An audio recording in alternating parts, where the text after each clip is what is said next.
जय गुरुदेव मित्रों, मैं ज्योतिष हितेंद्र रावल। आज मैं आपसे शेयर करूंगा महाभगवती तारा की साधना। 10 महाविद्याओं में दूसरी महाविद्या है देवी तारा। इसकी साधना करने से जीवन के सारे कष्ट खत्म हो जाते हैं और जीवन का सुख प्राप्त करके मोक्ष की प्राप्ति होती है। माँ आदिशक्ति महाकाली ने हैग्रीव नामक दैत्य के वध हेतु नील वर्ण धारण किया और वे उग्र तारा के नाम से जानी जाने लगी। ये शक्ति प्रकाश बिंदु के रूप में आकाश के तारे की तरह स्वरूप में विद्यमान है। फलस्वरूप देवी तारा का नाम से वे विख्यात है।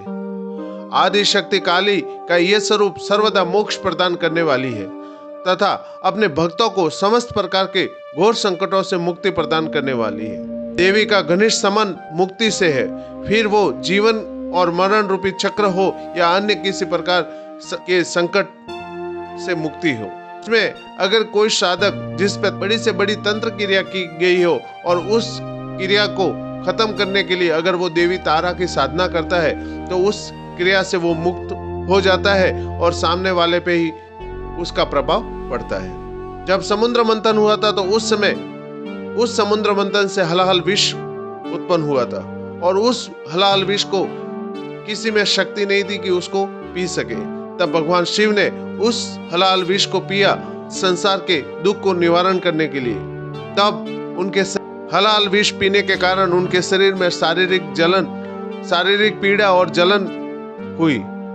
तब उसका कुछ भी निवारण नहीं हुआ। तब देवी तारा ने माता के स्वरूप में शिव को अपना अमृत तुल्य दूध स्तनपान कराया। फलस्वरूप भगवान शिव को समस्त प्रकार की शारीरिक पीड़ा से मुक्ति मिल गई। ये जगत जननी माता के रूप में तथा घोर से घोर संकटों को मुक्ति हेतु प्रसिद्ध है। देवी के भैरव के रूप में हलाल विष का पान करने वाले अक्षोभय शिव हुए, जिनको उन्होंने अपना स्तनपान कराया था। जिस प्रकार इन महाशक्ति ने शिव के शारीरिक कष्ट का निवारण किया, वैसे ही ये देवी अपने उपासकों के घोर से घोर संकटों का निवारण करने में समर्थ है। देवी की आराधना साधना मोक्ष प्राप्त करने हेतु की जाती है। संपूर्ण ब्रह्मांड में जितना भी ज्ञान इधर से उधर फैला हुआ है, ये सब इन्हीं देवी का स्वरूप है। देवी का निवास स्थान महाश्मशान है, जहाँ सर्वदा चिता जलती रहती है। जलती हुई चिता के ऊपर देवी नग्न अवस्था में या बागंबर पहनकर खड़ी है।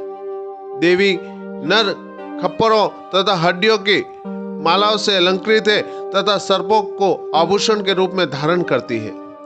3 नेत्रों वाली देवी ऐसी दयानिधि माँ तारा को बारंबार प्रणाम करता हूँ। इस साधना के लिए विशेष किसी विधान की आवश्यकता नहीं होती है।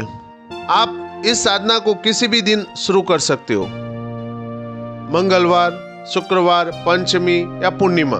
तो इस साधना को शुरू करने से पहले आप मन वचन कर्म से पवित्र हो जाइए। इसमें आपको जो कपड़े पहनने, इसमें 2 प्रकार के विधान है। या तो आप सफेद वस्त्र पहन के इस साधना को कर सकते हो या फिर गुलाबी वस्त्र पहन के इस साधना को कर सकते हो। लेकिन एक चीज हमेशा ध्यान रखना, इसमें कोई भी सिला हुआ वस्त्र नहीं पहन सकते हो आप, चाहे वो बनियान हो, अंडरवियर हो, कोई भी नहीं। इस साधना में आपको धोती ही पहननी है और साथ में गमछा अगर लेना चाहो तो आप गमछा ले सकते हो। जब भी आप इस साधना को करते हो तो एक चीज का हमेशा ध्यान रखना, जिस रूम में आप साधना करते हो उस रूम में कोई भी आना नहीं चाहिए। दिन में भले ही आए, लेकिन रात्रि के समय जब आपकी साधना चल रही हो उस रूम में कोई नहीं आना चाहिए और आपके रूम का दरवाजा थोड़ा सा खुला हुआ रहना चाहिए। इसमें माता का जो दीपक प्रज्वलित किया जाता है वो तेल से किया जाता है, चाहे वो कोई भी तेल हो।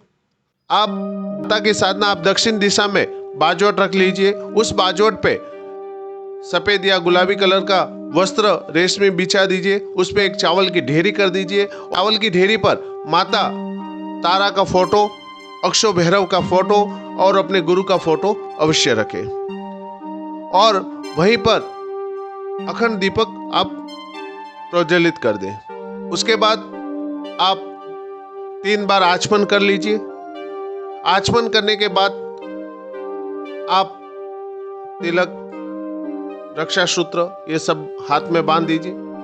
उसके बाद आप संकल्प लीजिए। संकल्प लेने के बाद जो चीज के लिए आप ये साधना करते हो वो चीज इस संकल्प में बोलनी अनिवार्य है। तो हाथ में थोड़ा सा जल, अक्षत और पुष्प लेकर आप संकल्प कीजिए और संकल्प करने के बाद उस जल को धरती पर छोड़ दीजिए। अपने गुरु का आह्वान, माँ तारा का आह्वान, ध्यान और अक्षो भैरव का आह्वान कर दीजिए। इनका आह्वान करने के बाद अपने गुरु का, अक्षो भैरव का और माता तारा का, तीनों का हृदय न्यास, ऋषि न्यास और कर न्यास तीनों कर लीजिए।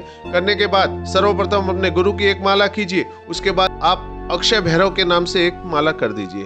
उनका मंत्र है ओम होम अक्षो भय भैरवाय स्त्री ताराय फट। ओम ओम अक्षो भय भैरवाय स्त्री ताराय फट। इस मंत्र से आप एक भैरव की माला कर दीजिए।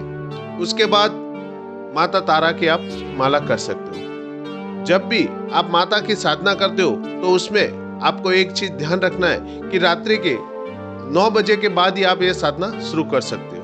9 बजे से लेके रात्रि के 4 बजे तक आप इस साधना को कर सकते हो, लेकिन मध्य रात्रि में ही आप इस साधना की माला आपको होनी आवश्यक है। मध्य रात्रि का जो समय है वो 11:30 से लेके 12:40 तक, इस समय में माला अवश्य ही होनी चाहिए, क्योंकि ये मध्याह्न का समय होता है जिस समय ये साधना ज्यादा फलित होती है। इस साधना में आप रुद्राक्ष की माला या फिर हकीक की माला से आप कर सकते हो, लेकिन हकीक की माला थोड़ी वजनदार होती है और चिकनी होती है, जिसके कारण आपके हाथ से फिसल भी सकती है। इससे अच्छा आप रुद्राक्ष की माला लीजिए और उससे आप माता तारा की साधना कीजिए।